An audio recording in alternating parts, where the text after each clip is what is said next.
Hello everyone, ICT virtual classes में मैं योगेश किमनी आपका स्वागत करता हूं। तो जैसा कि आप जानते हैं, हम लोग पढ़ रहे हैं फिजिक्स में पढ़ रहे हैं गति, यानी कि हम क्लास 9 का एक चैप्टर कर रहे हैं गति। और गति में आज फिर हम क्वेश्चन की बात करेंगे।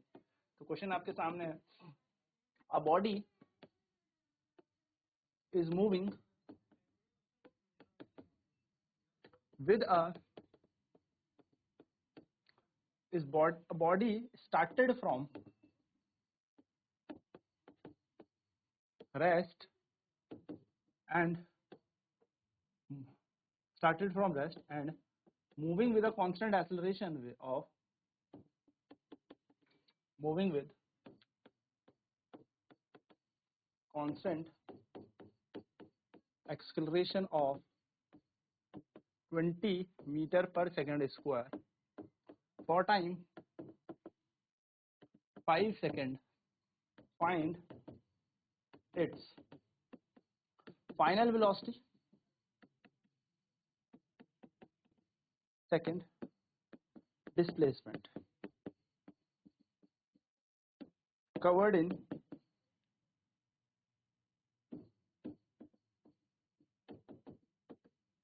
5 सेकेंड। क्या कह रहा है?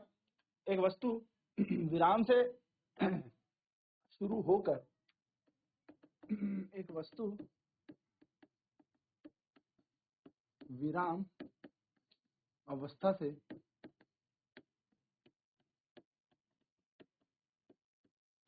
शुरू होकर 20 मीटर पर सेकंड स्क्वायर के एक समान त्वरण से चलती, ठीक है, 20 मीटर पर सेकंड स्क्वायर के एक समान त्वरण से चलती है 5 सेकंड के लिए। इसका पहला अंतिम वेग ज्ञात करें। एंड दूसरा बिंदु कह रहा है विस्थापन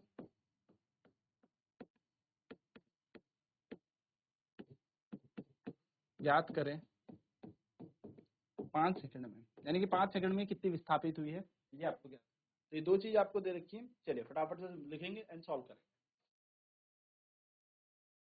तो एक वस्तु विराम अवस्था से शुरू होकर 20 मीटर पर सेकंड स्क्वायर के एक समान त्वरण से चलती है 5 सेकंड के लिए। इसका अंतिम वेग ज्ञात करें और विस्थापन ज्ञात करें 5 सेकंड में।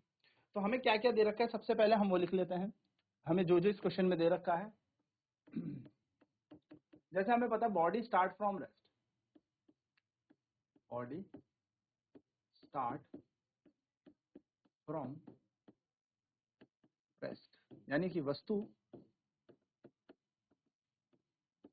विराम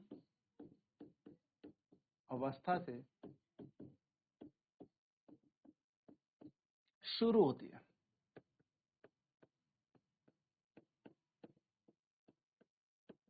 तो ये वस्तु विराम अवस्था से शुरू होती है, तो हमारे पास इसकी इनिशियल वेलोसिटी क्या होगी?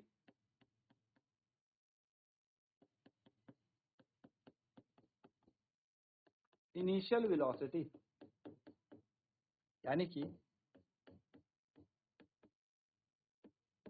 प्रारंभिक वेग, जिसको हम u बोलते हैं, वो है 0, क्योंकि विराम से शुरू हुई। तो विराम से शुरू हुई यानी कि प्रारंभिक वेग, इनिशियल वेलोसिटी इसकी 0 होगी, है ना। कुछ बॉडी में वेलोसिटी नहीं है, रेस्ट में थी बॉडी, ठीक है। इसमें हमें एक्सेलरेशन कितना दिया है भैया? एक यूनिफॉर्म एक्सेलरेशन है, यानी कि त्वरण है। तो ये वस्तु कितने से त्वरित होती है? 20 मीटर पर सेकंड स्क्वायर से ये त्वरित होती है, ये इसका एक्सेलरेशन है। नेक्स्ट हमें क्या दे रखा है? टाइम,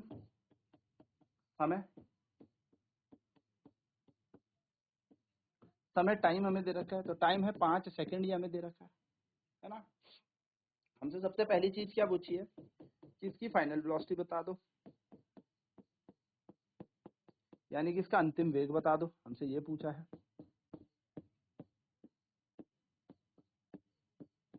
जिसको हम v कहते हैं, ये बता दो। दूसरा क्या कह रहा है? डिस्प्लेसमेंट बता दो। यानी कि विस्थापन बताता हूं।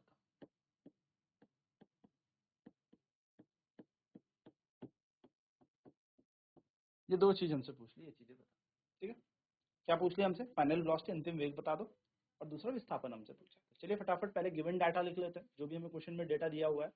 Body start from rest, body starts from rest यानी कि वस्तु विराम अवस्था से चलती है। यदि कोई भी चीज विराम अवस्था से चल रही है तो उसके पास कोई वेग नहीं होता। विराम यानी कि रेस्ट में, जब भी रेस्ट शब्द आए, चाहे बॉडी कुछ टाइम बाद कहीं पे शून्य हो जाए या रेस्ट में आ जाए, या स्टार्ट रेस्ट से कर रही है यानी कि प्रारंभिक में वो शून्य से चल रही है। भाई साहब रेस्ट कहीं से भी आए, ये बात ध्यान में रखनी है कि u का मान हमेशा 0 होगा, या फिर अगर कहीं से चलते चलते 0 रेस्ट में आ जाती है, फॉर एन एग्जांपल ब्रेक लगते हैं कुछ भी XYZ और गाड़ी रुक जाती है या कहीं पर जाके स्टॉप हो जाती है, तो स्टॉप में भी बॉडी के पास कोई वेलोसिटी नहीं होती, यानी कि जब रुक जाती है तब भी उसके पास कोई वेग नहीं होता, और जब वेग नहीं होगा तो शून्य करेंगे। तो यहाँ पर भी हमारे पास कोई वेग है नहीं, क्योंकि स्टार्ट फ्रॉम रेस्ट बोला है, तो रेस्ट या स्टॉप, ये दो वर्ड आपके एग्जाम में आपको चमके या पेपर में दिखे तो आपको ध्यान रखना है कि आपको वेलोसिटी या तो स्टार्टिंग में 0 लेनी है या एंड में 0 लेनी है। बस फर्क यह है इस क्वेश्चन की लैंग्वेज क्या कह रही है, ठीक है। तो यहाँ पे कह रहा है स्टार्ट फ्रॉम रेस्ट, स्टार्ट मतलब इनिशियल, इनिशियल यानी कि प्रारंभिक, शुरुआती तौर पर, तो शुरुआती तौर पर अपन लोग 0 वेग रखेंगे। फिर नेक्स्ट में बोला है कि एक्सेलरेशन कितना है, त्वरण कितना है, तो 20 मीटर पर सेकंड स्क्वायर का त्वरण यहाँ पे दे रखा है, एंड देन टाइम हमें दे रखा है 5 सेकंड। हमसे पूछा है इसका अंतिम वेग क्या होगा और इससे विस्थापन कितनी निर्धारित की होगी इस 5 सेकंड में, यानी कि what is the final velocity and what is the displacement covered by the body in 5। तो ये दो चीजें अपन को कैलकुलेट करनी है, हमें कैलकुलेट करनी है। चलिए फटाफट से लिखेंगे एंड देन बढ़ते हैं आगे। फिर हमें विस्थापन निकालना है। तो चलिए बात करते हैं, सबसे पहले इसके पार्ट फर्स्ट को सॉल्व करते हैं। Calculating the final velocity.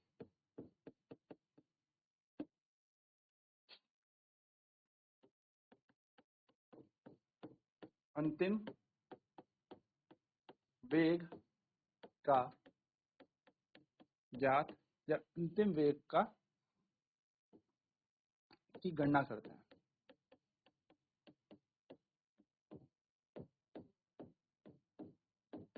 चलिए हमारे पास फर्स्ट इक्वेशन ऑफ मोशन है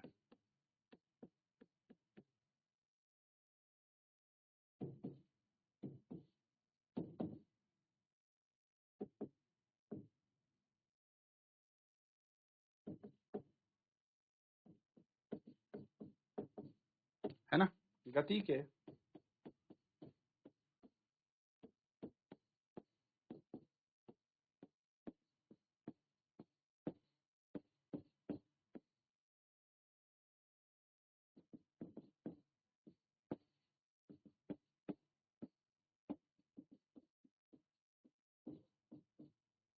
गति के पहले समीकरण अनुसार, यानी कि गति का पहला समीकरण यहाँ पर लगाते हैं। तो गति का पहला समीकरण क्या है? v बराबर u प्लस ए टी। हम सभी को पता है v equals to u plus a t है, ये हमारा गति का पहला समीकरण है ना। तो v का मान क्या है, जरा यहाँ पर v का मान देखें। तो v का मान है हमारे पास, जो हमें गणना करनी है, कैलकुलेट करनी है, तो v को v छोड़ देते हैं। u कितना है, प्रारंभिक सर 0 से शुरू हुई थी, प्लस की जगह प्लस, a का मान दे रखा है 20 और कितने सेकंड की बात हुई है, 5 सेकंड की। तो v बराबर 20 पंजे 100 मीटर पर सेकंड, यहाँ पर क्या बन जाएगा, आंसर बन जाएगा। तो ये हमारा क्या आ गया, फाइनल वेलोसिटी हमारे पास आ गई, अंतिम वेग हमारे पास, ये अंतिम वेग आ गया। अब अगर सर यहाँ पे अंतिम वेग आ गया तो हमें तो विस्थापन भी कैलकुलेट करनी है, तो चलिए डिस्प्लेसमेंट निकालते हैं। हम लिखते हैं नेक्स्ट पॉइंट में, कैलकुलेटिंग द डिस्प्लेसमेंट।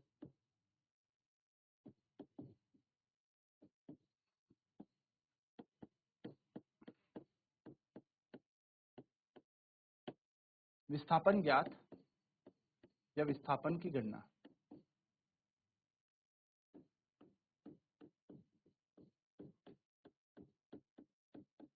विस्थापन की गणना, तो विस्थापन कैसे निकाला जाता है? तो आपको कोई सी भी समीकरण समझ में आ रहा हो, सेकंड इक्वेशन या थर्ड इक्वेशन, जिसमें हमें डिस्प्लेसमेंट का मान या डिस्प्लेसमेंट की वैल्यू पता हो, यानी कि फॉर्मूला जिसमें डिस्प्लेसमेंट आता हो, ऐसा सूत्र जिसमें विस्थापन आता हो, उठा लो। तो अकॉर्डिंग टू सेकंड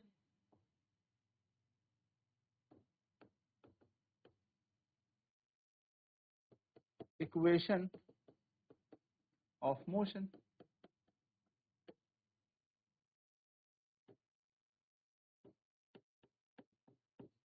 गति के दूसरे समीकरण अनुसार। तो गति का दूसरा समीकरण क्या कहता है? s बराबर ut plus half a T का स्क्वायर। s बराबर ut plus half a t square. s हमारे पास ऐसे ही रहने देते हैं। u का मान कितना है? 0, टाइम है 5 सेकेंड, प्लस हाफ, t का मान दे रखा है 20 और t का मान दे रखा है 5 का स्क्वायर हो जाएगा। आप देख रहे होंगे v का s से अभी यहाँ पर कोई लेना देना नहीं है। अगर हमें अंतिम वेग नहीं भी पता और प्रारंभिक पता है, समय पता है, त्वरण पता है, हम तब भी विस्थापन निकाल सकते हैं। s बराबर ut plus half a t square. s की जगह s, u का मान 0 था, t की जगह 5, प्लस की जगह प्लस 1/2, 20 इंटू 5 का स्क्वायर। अगर हम इस पे यहाँ पर देखें तो s बराबर आ जाएगा हाफ ए टी का स्क्वायर। 2 एकम 2, 2 एकम 2, 0 का 0। s बराबर 5 पंजे 25, 25 गुणा 10, 250 मीटर। ये हमारा क्या हो जाएगा? विस्थापन बन जाएगा। सिंपल। चलिए नोट डाउन कर लेते हैं इसे फटाफट से। विस्थापन निकालना है तो कैलकुलेटिंग द डिस्प्लेसमेंट, विस्थापन की गणना करते हैं। तो according to the second equation of motion, गति के दूसरे समीकरण अनुसार s बराबर ut plus half a t square. तो s की जगह s रहेगा, u का मान है 0 इंटू टी यानी कि 5, प्लस की जगह प्लस, हाफ की जगह हाफ, a की जगह आ जाएगा t और 5 का स्क्वायर। तो ये बन जाएगा 10 और 5 पंजे 25 यानी कि 250 मीटर। ये हमारा बन रहा है, पर हमें यहाँ से सेकंड इक्वेशन ऑफ मोशन से s निकाल लिया। मैं आपको इसका एक और तरीका बताता हूँ, यानी कि हम इसको थर्ड इक्वेशन ऑफ मोशन से भी करते हैं। पहले से नोट डाउन करेंगे, फिर मैं आपको उसका दूसरा तरीका भी बताता हूँ। तो हमारा आंसर आ जाएगा s बराबर 250 मीटर। अच्छा, हम इसी इक्वेशन से सेकंड मेथड यहाँ पे देखें तो अगर आपको सेकंड इक्वेशन ऑफ मोशन यानी कि दूसरा समीकरण नहीं लगा रहा, तो हम फिर भी कैलकुलेट कर सकते हैं डिस्प्लेसमेंट। कैलकुलेटिंग द डिस्प्लेसमेंट, विस्थापन की गणना, विस्थापन की गणना करते हैं। तो अब हम सेकंड मेथड देख रहे हैं कि दूसरा कौन सा तरीका हो सकता है। एक तरीका तो हमने देख लिया, केस बराबर ut plus half a t square लगा दिया, यानी कि हमने गति का दूसरा समीकरण लगा दिया। लेकिन अब हम लगाते हैं जरा थर्ड इक्वेशन कि सर हमें सेकंड इक्वेशन से नहीं करना, हमें थर्ड से करना है। तो ऐसा कोई हार्ड एंड फास्ट रूल नहीं है कि आपको सेकंड ही अप्लाई करनी है, आपको दूसरा ही लगाना है, ऐसा कोई नियम नहीं है। अगर आपको थर्ड लगाना है, थर्ड अकॉर्डिंग टू बस आपके पास जो गिवन वैल्यूज है ना, वो फॉर्मूले में पुट ऑन हो सके, ऐसा याद रखना है कि जितना भी मान हमें दे रखा है वो फॉर्मूले में रखा जा सके। ठीक है। So according to third equation of motion, गति के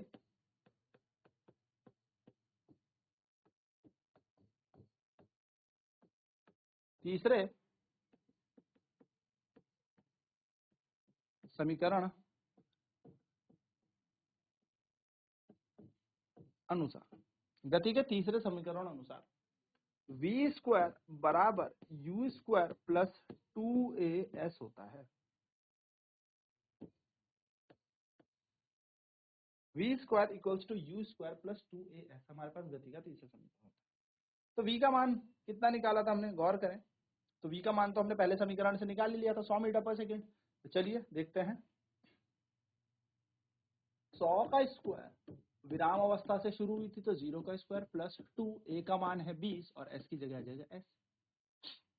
तो 100 का स्क्वायर होता है 100 गुणा 100, इसे ना 10,000 या मत कर देना, रहने देना इतने में ही, और इसको 2 इंटू 20 ही रहने देना, मल्टीप्लाई मत करना, 40 बना लो, 10,000 बना लो, फिर सॉल्व करोगे आएगा वही, पर कैलकुलेशन ज्यादा लेंदी हो जाएगी। s बराबर ऐसे ही रखो, 100 रखो, यहाँ पर लिखो एक और 100, नीचे लिखो 2 गुणा 20, 20 पंजे 100, 2 पंजे 10 यानी कि 2 5 10, 0 का 0, 5 5 25, आराम से आपका आंसर आ जाएगा 250 मीटर। तो आप थर्ड इक्वेशन से भी करेंगे तो भी आपका आंसर वही आएगा, सेकंड इक्वेशन ऑफ मोशन से करेंगे तो भी आपका आंसर वही आएगा। यदि आप गति के दूसरे समीकरण से करेंगे तो भी आपका आंसर वही, और तीसरे समीकरण से करेंगे तो भी आपका आंसर वही। चलिए नोट डाउन कर लेते हैं फटाफट। तो 100 बराबर 0 का square plus 20 into 2 into S, 100 into 100 हमारा बन जाएगा 20 इंटू 2 इंटू 20, ये नीचे आ जाएगा और एस का मान आ जाएगा 50 गुणा 5 यानी कि 250 मीटर। तो आप चाहे पहला समीकरण का दूसरे समीकरण का उपयोग करें, चाहे तीसरे समीकरण का उपयोग करें, यानी कि either you use second equation of motion और third equation of motion, you will get the same answer, that is 250 metre, that is the displacement.